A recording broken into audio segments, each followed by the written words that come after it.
प्रतिभा का दृष्टांत। इस शब्द को सुनकर मन में दुविधा आई होगी कि ये कौन सा दृष्टांत है। इसको सीधे साधे शब्दों में तोड़े का दृष्टांत। लेकिन जब अंग्रेजी बाइबल में हम जाते हैं तो वहां पर तोड़े के लिए जो शब्द इस्तेमाल हुआ है वो है टैलेंट, और टैलेंट का मतलब होता है प्रतिभा। और इसलिए इस दृष्टांत को प्रतिभा का दृष्टांत भी कहते हैं। और इस दृष्टांत में कुछ रोचक बातें हैं जिस पर हम पहले विचार करेंगे और उसके बाद आगे बढ़ेंगे। टैलेंट या तोड़ा, और बातचीत में लगता है कि एक सेवक को 5 तोड़े दिए गए, एक को 2 और एक को 1, और यह बड़ी साधारण सी बात लगती है। लेकिन यदि तोड़े का हम मूल्य देखें तो आश्चर्य होता है। एक तोड़ा 6000 दिनार के बराबर होता है, और 6000 दिनार का मतलब होता है कि पहले सेवक को 30,000 दिनार दी गई, और 1 दिनार का जो आज कीमत है और वो है 271 रुपए 44 पैसा। और यदि 30,000 दिनार को 271 से गुणा करें तो हम पाएंगे करीब 81 लाख रुपए।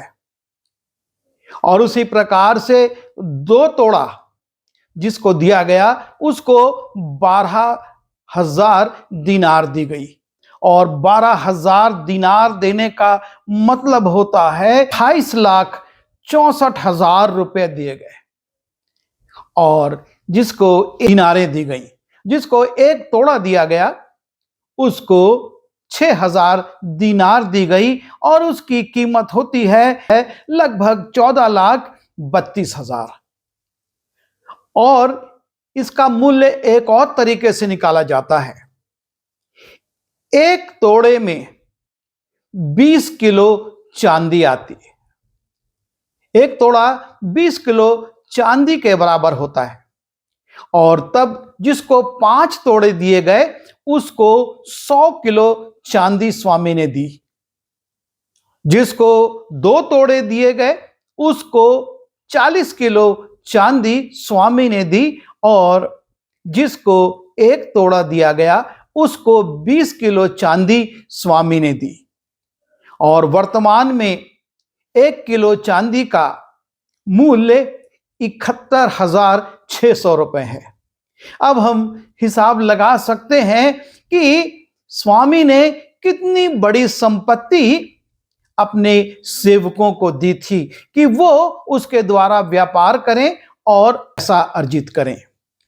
हम मत्ती रचित सुसमाचार उसके 25वें अध्याय के 14वें पद से 30वें पद में इस दृष्टांत को पाते हैं, और लूका रचित सुसमाचार उसके 19वें अध्याय के 11वें पद से 27वें पद में इस दृष्टांत का उल्लेख है, जिसमें कि स्वामी संपत्ति देता है कि तुम इनसे व्यापार करो।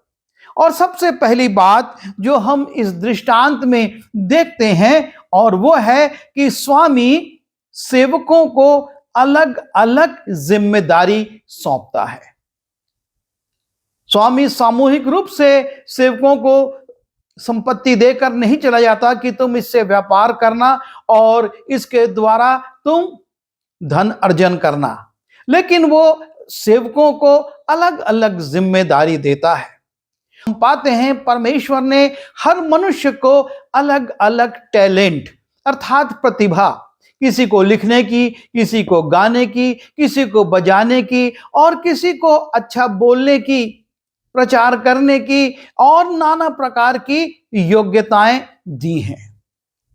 और ये प्रतिभाएं परमेश्वर ने अपने लोगों को इसलिए दिए हैं कि इसका उपयोग करके वो परमेश्वर के हित में लोगों को जीतें, उनको उसके पास लाएं। और यहां पर स्वामी ने भी यही किया कि उसने अपने सेवकों को अलग अलग संपत्ति सौंपी कि वो व्यापार करें और काम करें और स्वामी के लिए धन अर्जन करें। दूसरी बात हम देखते हैं कि स्वामी सेवकों को उनकी योग्यता के अनुसार संपत्ति देता है। जब हम मत्ती उसके 25वें अध्याय के 15वें पद की दूसरी लाइन को देखते हैं, लिखा है कि उसने एक को 5 तोड़े, दूसरे को 2 तोड़े और तीसरे को 1 तोड़ा, अर्थात हर एक को उसकी सामर्थ्य के अनुसार दिया। स्वामी ने ऐसा नहीं किया कि हर एक को 5-5 तोड़े दे दिया या हर एक को 2-2 तोड़े दिए। वो उनकी सामर्थ्य, उनकी योग्यता के अनुसार तोड़े देता है। और परमेश्वर भी हर मनुष्य को सारे टैलेंट नहीं देता। कोई अच्छा गाता है, कोई अच्छा बजाता है, कोई अच्छा प्रचार करता या बोलता है, कोई अच्छा लिखता है। कुछ हैं जिनको 2-2, 3-3 टैलेंट हैं। वो अच्छा गा भी लेते हैं, अच्छा बजा भी लेते हैं, अच्छा प्रचार भी कर लेते हैं। और इस प्रकार से तोड़े जो हैं वो अलग अलग संख्या में सेवकों को उनकी योग्यता के अनुसार दिए गए। परमेश्वर ने मनुष्यों को भी उनकी योग्यता के अनुसार अलग अलग टैलेंट दिए हैं और उसकी इच्छा यही है कि वो अपनी सामर्थ्य के अनुसार, अपनी योग्यता के अनुसार उसका उपयोग करें। तीसरी बात जो हम यहां पर देखते हैं, इसी मत्ती रचित सुसमाचार उसके 25वें अध्याय के 15वें पद की तीसरी लाइन में और लिखा है, और तब परदेश चला गया।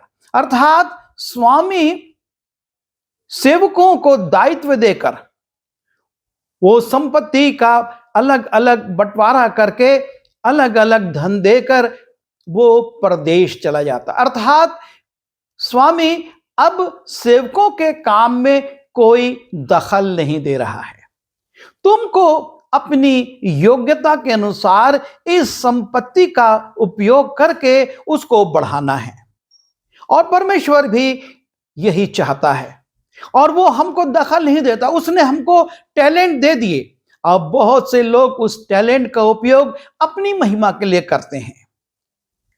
वो संसारिक परमेश्वर की महिमा के लिए करते हैं और कुछ लोग सच्चे परमेश्वर की महिमा के लिए उस टैलेंट का उपयोग करते हैं, उस योग्यता का, उस प्रतिभा का उपयोग करते हैं। परमेश्वर इसमें उनको दखल नहीं देता। उसने स्वतंत्र इच्छा शक्ति दी है। तुमको मैंने योग्यता दे दी है। तुम अच्छा बजाओ, तुम अच्छा गाओ, तुम अच्छा लिखो, तुम अच्छा प्रचार करो, तुम अलग अलग तरह के कामों को करो।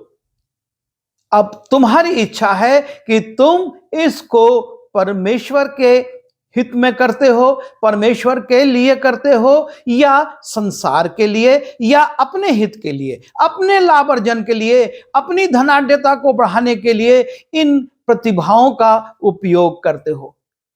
परमेश्वर उसमें दखल नहीं देता है। और स्वामी भी यहां पर लिखा हुआ है कि वो परदेश चला गया। अब वो बिल्कुल भी अपने सेवकों को इंटरफेयर नहीं कर रहा है। वो उनसे कुछ नहीं, तुमको दायित्व दे दिया गया, तुमको संपत्ति दे दी गई। अब तुम उस संपत्ति का कैसे उपयोग करते हो ये तुम पर निर्भर है। चौथी बात जो हम देखते हैं और वो लिखा हुआ है 16वें पद में, तब जिसको 5 तोड़े मिले उसने तुरंत जाकर उनसे लेन देन किया और 5 तोड़े और कमाए। इसी रीति से जिसको 2 मिले वो भी लेन देन करता है और 2 तोड़े और कमाता है। और जिसको 1 मिला था उसने जाकर मिट्टी खोदी और अपने स्वामी के रुपये छिपा दिए। 3 सेवक हैं। 3 सेवकों को स्वामी ने संपत्ति दी है और परदेश चला गया है।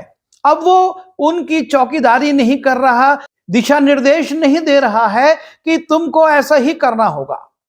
तुमको संपत्ति दे दी गई है और अब तुम उससे काम करो। और सेवक शुरू कर देते हैं काम करना। पहला सेवक जाता है और लेन देन शुरू करता है और वो और संपत्ति अर्जित कर लेता है। दूसरा सेवक भी जाता है और वो भी उससे लेन देन करके, व्यापार करके उसको बढ़ाता है। परंतु तीसरा सेवक उन सिक्कों को, उस संपत्ति को, उस धन को लेकर जमीन में गाड़ देता है और छिपा देता है। और तब हम देखते हैं पांचवी बात कि स्वामी एक समय के बाद लौटता है और लौटने के बाद वो अपने सेवकों से दी गई संपत्ति का ब्यौरा लेता है, उनसे हिसाब लेता है। 19वें पद में लिखा है, बहुत दिनों के बाद उन दासों का स्वामी आकर उनसे लेखा लेने लगा। परमेश्वर ने आपको और मुझको टैलेंट दिए, योग्यताएं दी, प्रतिभा दी और एक समय के बाद वो इसका लेखा भी लेगा। वो पूछेगा कि जो तुमको मैंने टैलेंट दिए थे, प्रतिभाएं दी थी, उससे तुमने क्या अर्जित किया? किसी आत्मा को बचाया या और 4 आत्माओं को गड्ढे में डाल दिया? हमको इस बात के लिए सचेत होना है। हमको परमेश्वर के दिए हुए प्रतिभाओं का उपयोग उसकी महिमा के लिए करना है।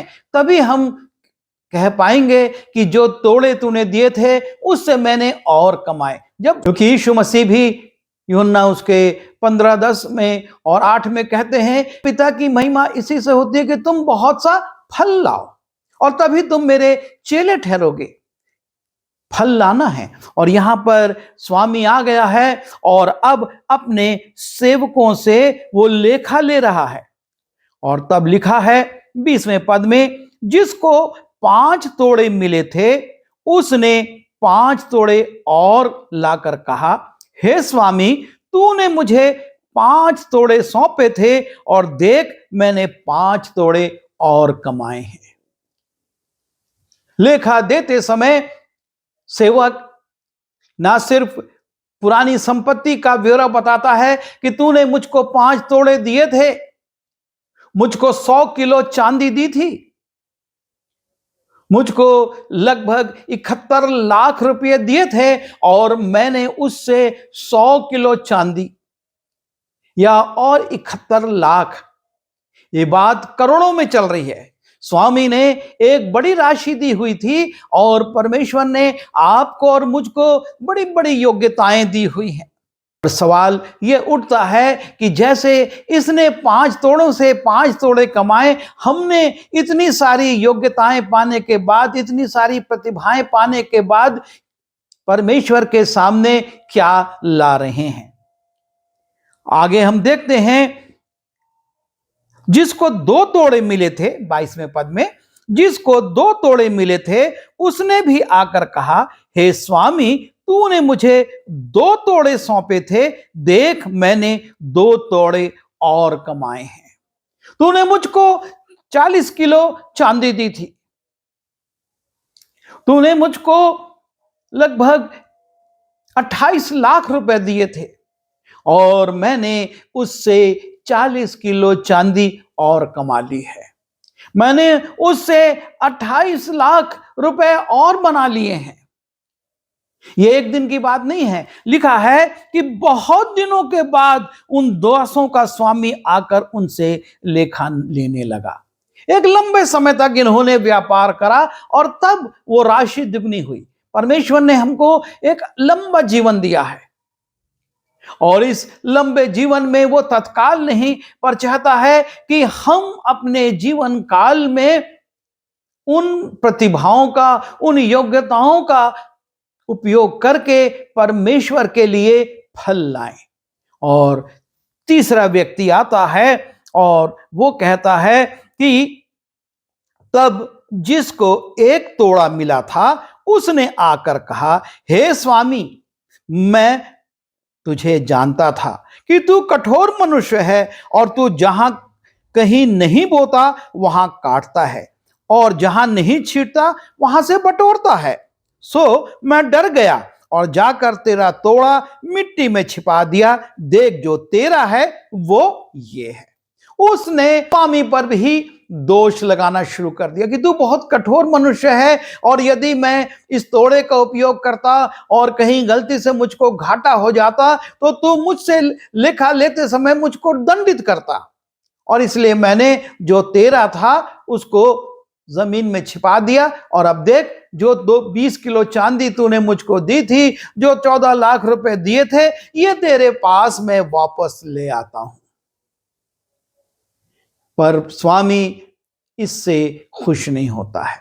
स्वामी चाहता है कि फल लाएं, और इसलिए उससे कहता है, अरे अगर तू व्यापार नहीं कर सकता था तो तू इसको सर्राफों को दे देता, मुझको ब्याज मिलता। पर अपनी योग्यता को जो मैंने तुझको दी थी, वो राशि जो मैंने तुझको दी थी, वो संपत्ति जो मैंने तुझको दी थी, उसका कुछ तो उपयोग करना था। हम बहाने बनाकर, हम ऐसा था वैसा था, हमको अवसर नहीं मिला, देश की परिस्थितियां अच्छी नहीं थी, देश के कानून हमारे विपरीत थे और इसलिए हम कार्य नहीं कर सके, ऐसा कहकर स्वामी के क्रोध से बच नहीं सकते हैं। स्वामी चाहता है कि उसके दास काम करें। स्वामी चाहता है कि उसके दास फल लाएं, और वो फल लाने वाले सेवकों को सम्मानित करता है। जब हम 21वें पद को देखते हैं, लिखा है, उसके स्वामी ने कहा, धन्य है अच्छे और विश्वास योग्य दास, तू थोड़े में विश्वास योग्य रहा, मैं तुझे बहुत वस्तुओं का अधिकारी बनाऊंगा, अपने स्वामी के आनंद में संभागी हो। स्वामी 5 तोड़े धारक सेवक से कहता है, तूने 5 तोड़े और कमाए और तू धन्य है, तू इन तोड़ों में विश्वास योग्य रहा, तूने कोई बेईमानी नहीं करी, तूने लापरवाही नहीं करी, तूने सुस्ती नहीं करी, और तू थोड़े में ही विश्वास योग्य रहा। अब मैं तुझे और अधिक वस्तुओं का अधिकारी बनाऊंगा। परमेश्वर ना सिर्फ आपको और मुझको इस संसार में, लेकिन इस संसार के बाद स्वर्गीय स्थानों में प्रतिफल देने की प्रतिज्ञा करता है कि मैं तुमको इस जीवन के बाद अनंत काल का जीवन दूंगा और तुम स्वर्गीय स्थानों में मेरे साथ रहोगे, पर तब जबकि फल लाओगे। जब हम देखते हैं 2 तोड़े वाले के लिए, उससे भी स्वामी कहता है, उसके स्वामी ने उससे कहा, धन्य है अच्छे और विश्वास योग्य दास, तू थोड़े में विश्वास योग्य रहा, मैं तुझे बहुत वस्तुओं का अधिकारी बनाऊंगा, अपने स्वामी के आनंद में संभागी हो। दूसरे को भी वो यही कहता है, तूने भी बड़ा परिश्रम किया, तूने भी रात दिन इस संपत्ति को बढ़ाने के लिए कार्य किया, और अपनी योग्यताओं को जो मैंने तुझको देकर गया था उपयोग करते हुए और तोड़े कमाए, 2 तोड़े और कमाए, और इसलिए तू धन्य है, तू विश्वास योग्य है, तुझ पर मैं विश्वास कर सकता हूं। और वो कहता है, अपने स्वामी के आनंद में संभागी हो। स्वामी के साथ तू भी आनंद मना। और तब स्वामी तीसरे सेवक से कहता है, हे दुष्ट और आलसी दास, जब तू ये जानता था कि जहां मैं नहीं बोता वहां से काटता और जहां मैं नहीं छींटता वहां से बटोरता हूं, तो तुझे चाहिए था कि मेरा रुपया सर्राफों को दे देता, तब मैं आकर अपना धन ब्याज समेत ले लेता।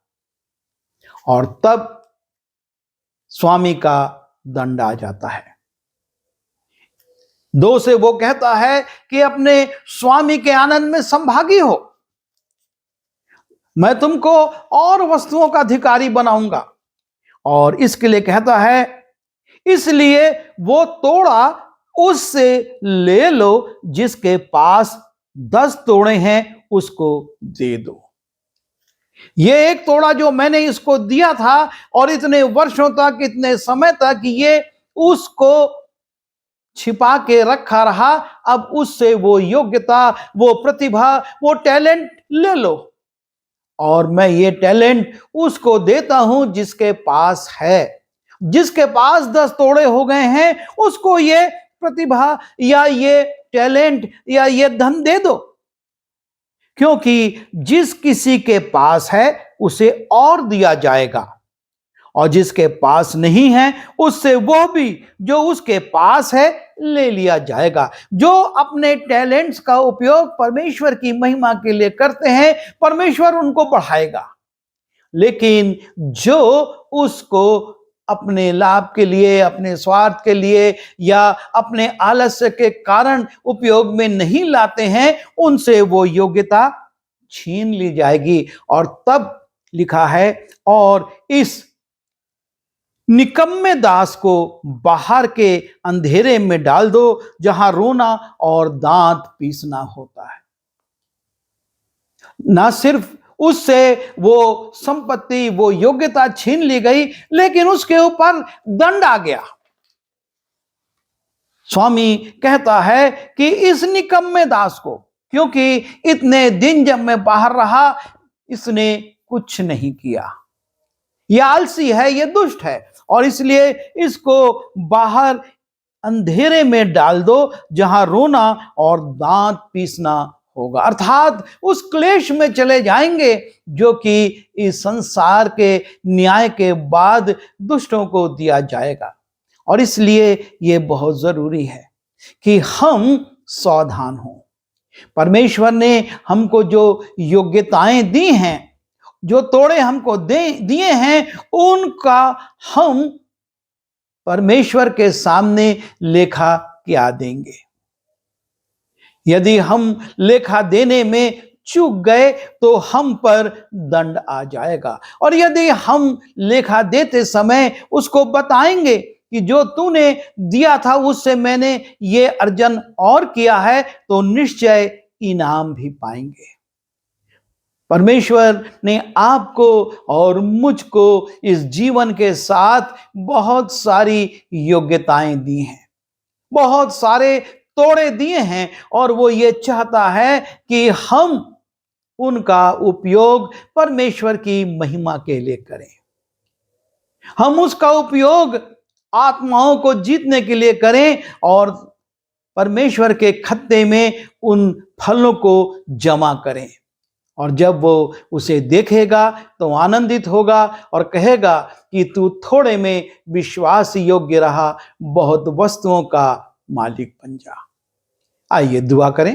प्रभु जी, हम धन्यवाद देते हैं कि आपने हमको योग्यताएं भी दी हैं, और हमारा निवेदन है कि हम अपनी योग्यताओं को पहचानें और उनका उपयोग आपकी महिमा के लिए करें, ताकि जब आप लेखा लें तो हम भी कह सकें इन दासों के समान कि जो तूने दिया था उससे मैंने इतना और अर्जन किया है। प्रभु, हमारे जीवन से सुस्ती को, लापरवाही को, आलस्य को दूर कीजिए और हमको अपने बल से परिपूर्ण कीजिए। विनती यीशु के नाम से मांगता हूं, आमीन।